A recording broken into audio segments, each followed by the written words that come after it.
Bonjour et bienvenue sur ma chaîne. Alors aujourd'hui, je vous retrouve pour vous parler de mon top 5 2020, puisque là on est en 2021 et je vous ai pas encore fait mon top 5.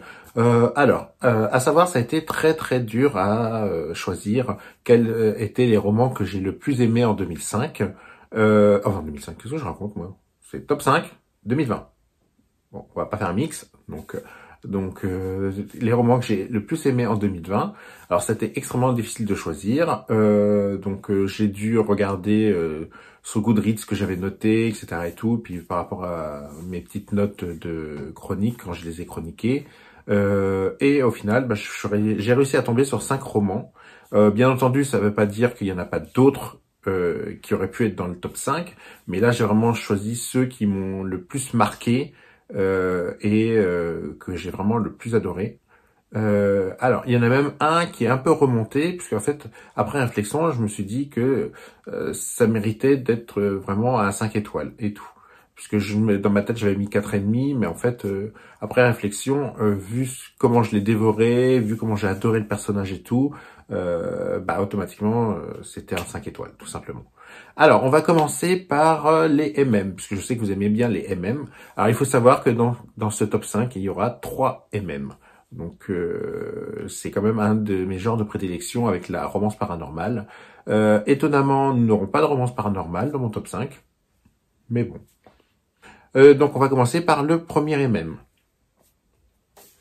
Alors, il s'agit du Kourou du Bottier, Les Loups de Walberg, de Georges Gislin aux éditions Juno Publishing.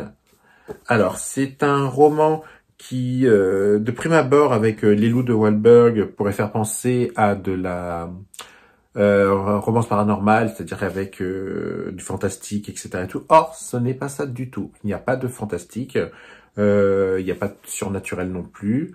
En fait, on va suivre Arne, qui est un apprenti bottier, qui va, lutter pour sa vie et pour ce qu'il est. Voilà.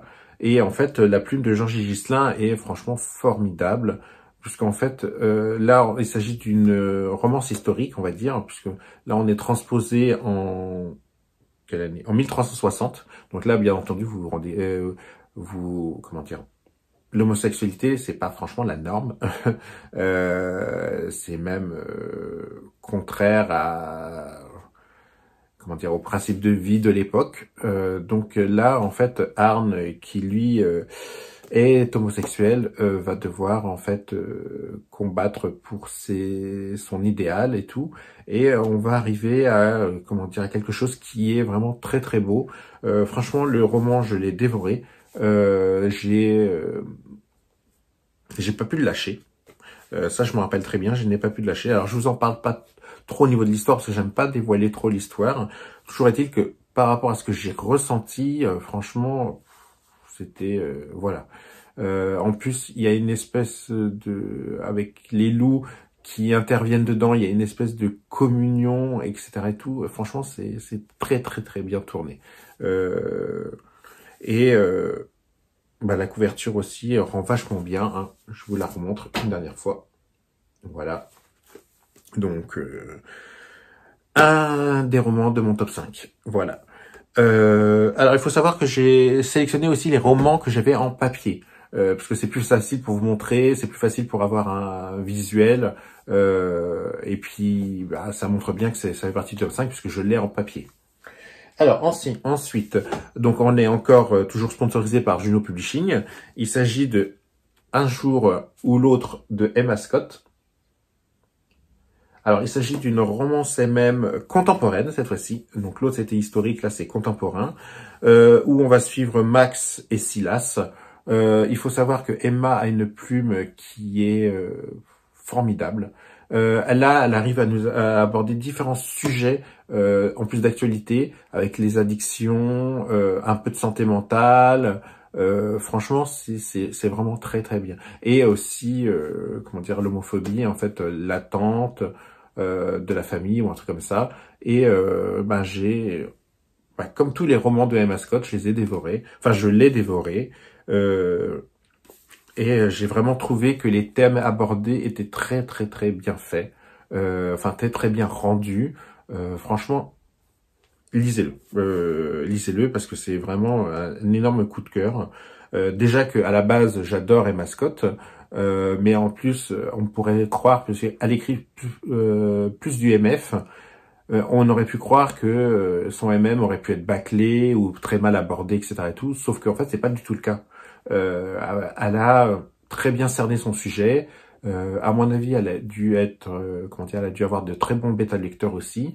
Toujours est-il que le travail fourni est formidable, puisque l'histoire, ben, comment dire, on la dévore du début jusqu'à la fin. Voilà.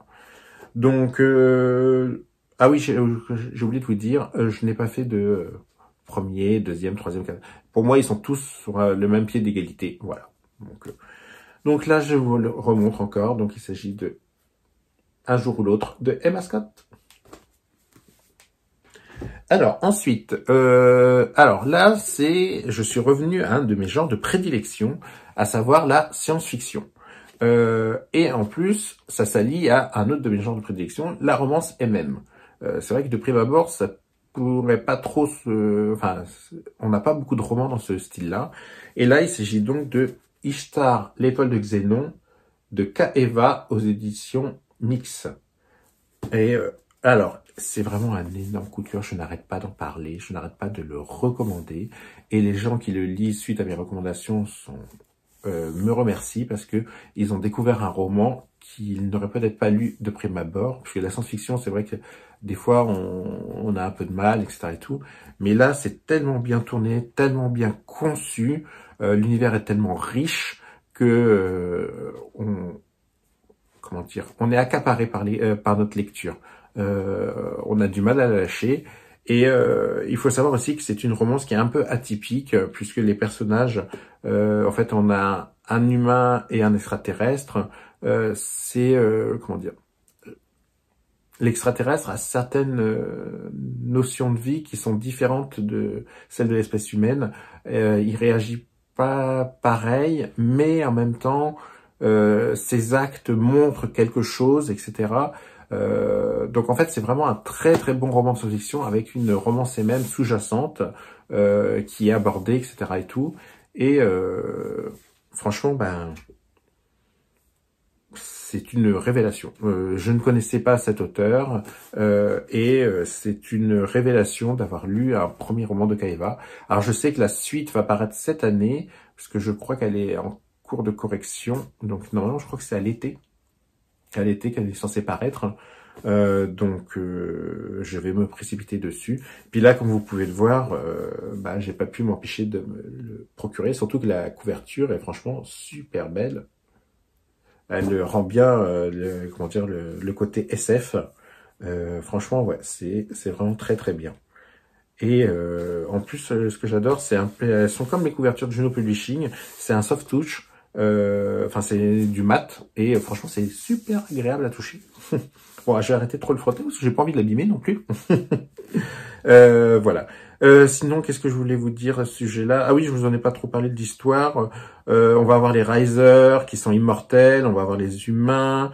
Bon, là, on se situe pas à notre époque, hein, c'est pas SF transposé à notre époque. Là, on est vraiment ailleurs. Enfin, on est vraiment plus dans le futur, vraiment énormément dans le futur. Et ouais, franchement, ouais. Voilà. Alors, là, c'est fini pour les MM. Donc là, je vous ai montré mes 3 coups de cœur MM de 2020. Alors ensuite, on va passer à plus du paranormal, fantasy. Alors, il s'agit du Prince Cruel de Holly Black. Alors là, je vous montre la couverture, enfin le roman VO, puisqu'en fait, en français, il est sorti en français aussi, mais c'est du brochet. Sauf que moi, j'avais déjà acheté le VO. Il me reste à lire la suite qui est là, ici. Le tome 2 sort en français le 14 avril. Et en fait, franchement, bon, bah, j'ai adoré ce premier tome. On va suivre en fait Jude, ses sœurs, le prince Cardan, etc. et tout. Et en fait, il faut savoir que Jude est une humaine. qui a été élevé avec les fées. Bah alors c'est pas les fées FEE, c'est les fées FAE, donc c'est un peu différent avec les différentes cours, etc. et tout. C'est pas des avec des petites ailes. Donc là, des fois c'est un peu sombre, mais en fait ça reste comment dire. C'est alors on pourrait dire que c'est un peu du young adulte parce que les personnages sont assez jeunes, mais en même temps ils sont pas si jeunes que ça parce que vu du fait de leurs actions, de ce qu'ils ont à faire, ils sont pas considérés comme jeunes. Hein. Franchement, voilà. C'est une lecture que oui, des ados pourraient lire, mais en tant qu'adulte, vous pouvez le lire très très bien et vous pouvez être aussi accaparé que moi par votre lecture. Euh, donc que dire de plus on va avoir une course pour le pouvoir et tout, et Jude va intervenir dedans avec il y a le prince Cardan qui est aussi concerné. Franchement, j'ai trouvé que c'était extrêmement riche comme histoire, parce qu'en fait il y a plein de choses à voir, etc. et tout. On en apprend un petit peu au fur et à mesure. Franchement, c'est très bien. Surtout, en plus, ce qui est bien, c'est qu'on peut s'identifier à Jude parce qu'elle est humaine et elle se retrouve dans un univers pour lequel elle n'a pas de pouvoir, où elle survit, en fait. Elle survit, elle essaie de faire ce qu'il faut pour éviter de sortir du lot, pour éviter d'attirer l'attention sur elle, même si du fait de son père d'adoption, comment dire, l'attention est directement sur elle aussi, et puis le fait qu'elle soit humaine, voilà.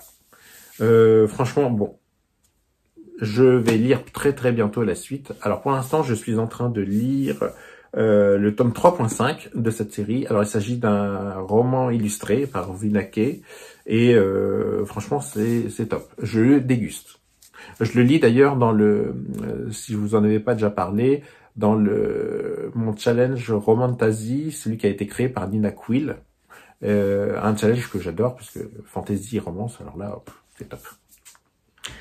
Et enfin, comment dire, le dernier roman. Alors c'est celui qui avait un 4.5 et finalement qui est tombé en coup de cœur, après réflexion, puisqu'en fait je crois que j'ai mis 1 ou 2 jours, même pas pour le lire, et regardez l'épaisseur. Donc, il s'agit donc de Nevernight, N'oublie jamais, de J. Christophe. Attendez, je vous le montre un peu mieux. Donc, chez De Saxus. Alors, moi, j'ai pris la version reliée, qui est vraiment de toute beauté. Regardez. Et à l'intérieur, la jaquette.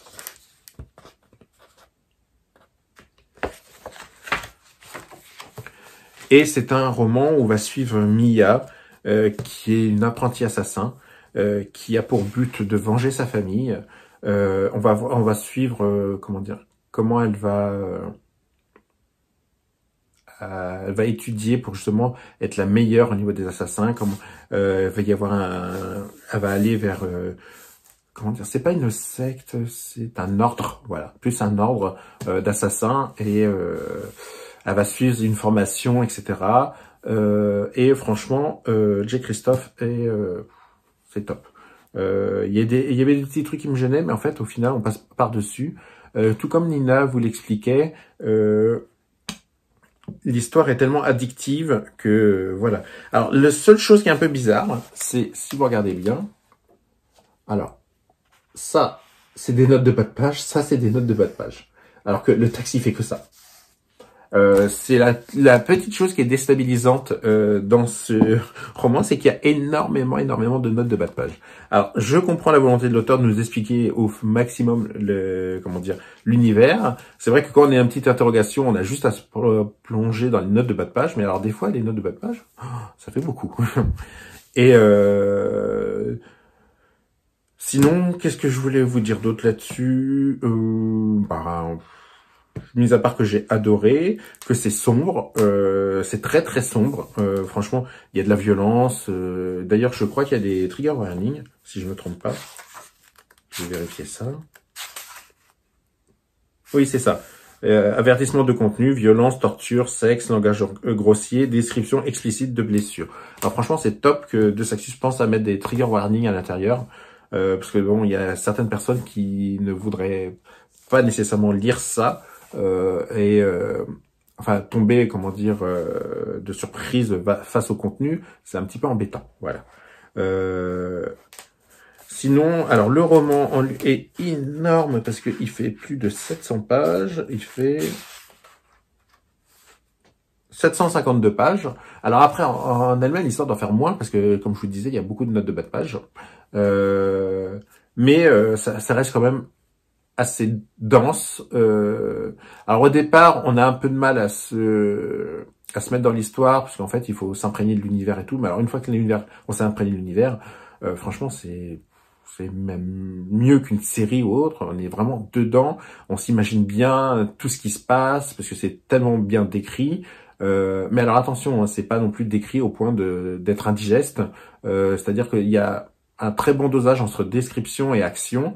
L'action étant quand même beaucoup plus présente que les descriptions, mais les descriptions sont tellement bien faites qu'elles aident à rendre l'action beaucoup plus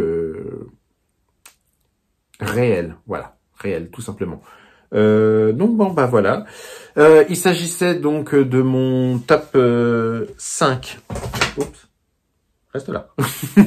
Il s'agissait donc de mon top 5 de romans sur 2020. Des romans que j'ai adorés, que je ne pouvais ne pas avoir dans ma bibliothèque. Il fallait absolument que je les ai. Bon, maintenant c'est chose faite. Et j'ai hâte de lire la suite pour ceux qui ont une suite. Donc pour Nevernight, il y a la suite. Pour Ishtar, il y a la suite. D'ailleurs, ça arrive cette année. Et aussi pour Les Loups de Wahlberg, il y a la suite. Alors j'ai commencé aussi à le lire. Je dois en être à 30 ou 40% et j'adore aussi.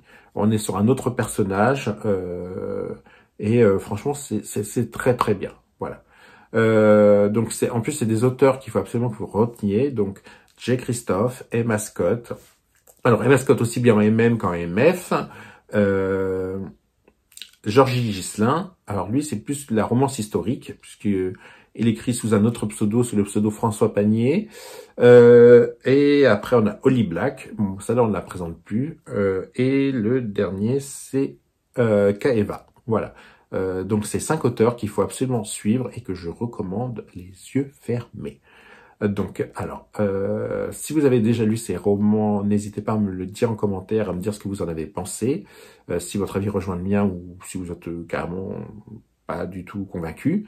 Et moi, ben, je vais vous laisser, puisque là, ben, j'étais motivé ce matin, donc on est dimanche matin. Je vais aller déjeuner tout tranquillement et je vais sûrement le lire aussi. Et j'ai un gâteau à faire. Je vais faire un carrot cake, puisque mon homme m'a réclamé un carrot cake pour cet après-midi. Et puis, ben voilà. Donc, n'hésitez pas à liker et à vous abonner. Et moi, je vous dis à bientôt pour une nouvelle vidéo.